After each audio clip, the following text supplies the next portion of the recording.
All right, listen up. We are taking you to one of the most amazing places in the entire world. Watch your step. These steps are serious business. Because we're climbing to the top of the largest religious dwelling on the planet, built to be the burial ground for an ancient king. The ruins are what's left of the Khmer Empire. They ruled this part of Southeast Asia from the 9th to the 13th century. We're talking about present-day Cambodia, Vietnam, Laos, Thailand. At one point, 1 million people lived right here in the capital of Angkor. Headed to Siem Reap, Cambodia to see one of the most stunning cultural phenomena of the world. Oh my God, it's so hot. We'll tell you the top 5 things you need to know. It's all right here as we take you to Angkor Wat in Cambodia in this episode of Window Seat.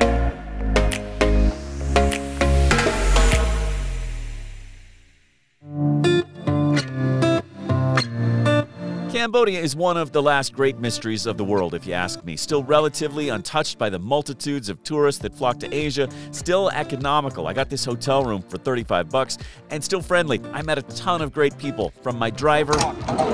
Are you free this afternoon? To heck, even the police. Okay. We're good? Okay. Thank you, my man. Thank you, my man. Thank you. Appreciate it. God bless. But I was prepared for the masses as we pulled out of the security checkpoint at the entrance to Angkor Wat. Imagine my surprise when I get out of the car and I'm basically alone. Which brings me to the first thing you need to know about visiting Angkor Wat. Go in through the back door. My savvy driver dropped me off at the east entrance instead of the crazy busy west entrance, which is the front of the temple complex.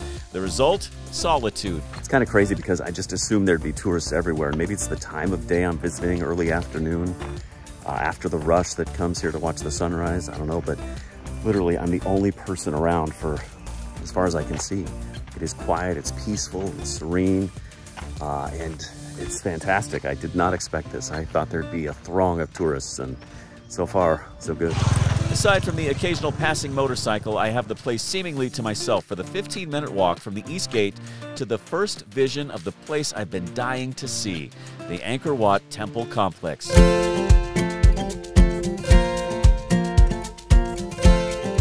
How do you describe this place?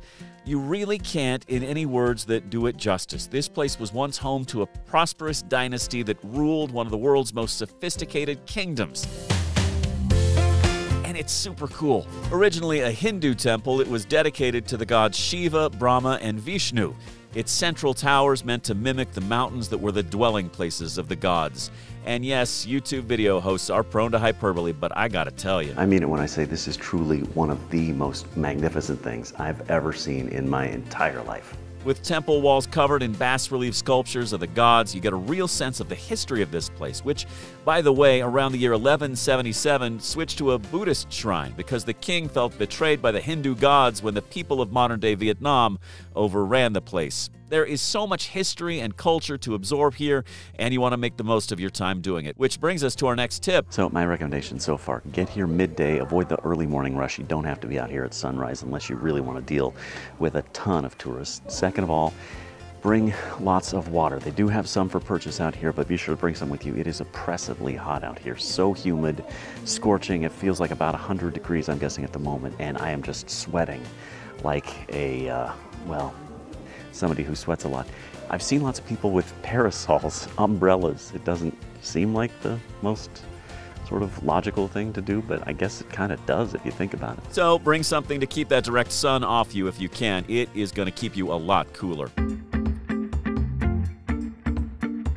Speaking of cool, the next part of our tour takes us to the tip top of the temple, if we can get there. Definitely one of the steepest sets of stairs I've ever climbed. I don't know how well you can tell the perspective behind me back here, but they're very steep.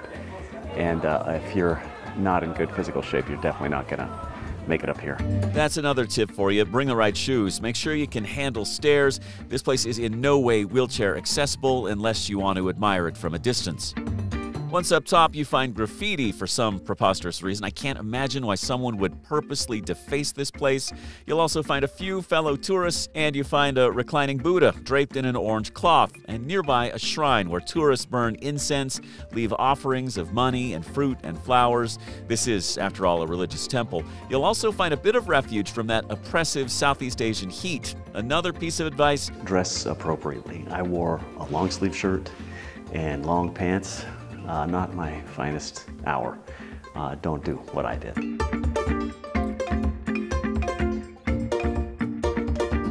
You could spend hours or even days exploring this temple complex, but I decided the time had come for me to risk life and limb once again and try to make it back down those stairs and make my way toward the front of Angkor Wat, where I caught a glimpse of the painstaking efforts to keep this place looking beautiful for tourists. More than 2.5 million people visit here every year.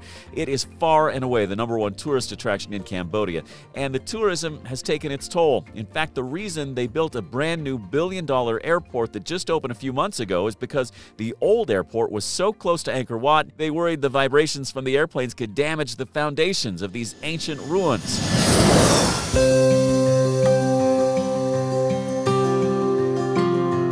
They know what a special place they have here, and they don't want to mess it up. As I make my way from the back of Angkor Wat to the front, I finally have a minute to take in the full view and the beauty of this place. And it makes sense why so many people flock here. Off to the side, there's a small little market where they aggressively peddle touristy gifts. Yeah, I do. This is my place. You want to see? Very nice. It's free for No, walking. I'm good. I'm good. Thank you, though. It's very beautiful. Very beautiful. They did have great stuff, and it was pretty inexpensive, but I had my eye on a more pressing need, an ice-cold beer. And somehow, in this setting, with this view, that frigid libation tasted better than most any beer I've ever guzzled. And with this moment to pause and reflect and take in the surroundings, I was led to perhaps my most important revelation about visiting Angkor Wat. If you're coming here, actually be here in the moment. Just be sure to remember to put down that selfie stick, at least for a few minutes, and take in the grandeur of this place. I know it's easy to get caught up in social media, YouTube videos. Heck, that's why I'm here right now, is to make a YouTube video. But give it a pause, take a breath, live in the moment, and really enjoy the centuries of history that you are surrounded by in this little spot on the globe in Cambodia. After I've done that for a few minutes, it is time to get going. I step across the floating bridge that most people use to enter the temple, and I head out of the west entrance, the most tourist-savvy place of all. It's home to a new strip mall loaded with ice cream and treats and knickknacks to give you a taste of Angkor Wat. Tell you what, when you're walking out of the park, you say to yourself, why on earth have we, taken these places, plastered them all over social media, and sort of ruined them for the people who had this well-kept secret?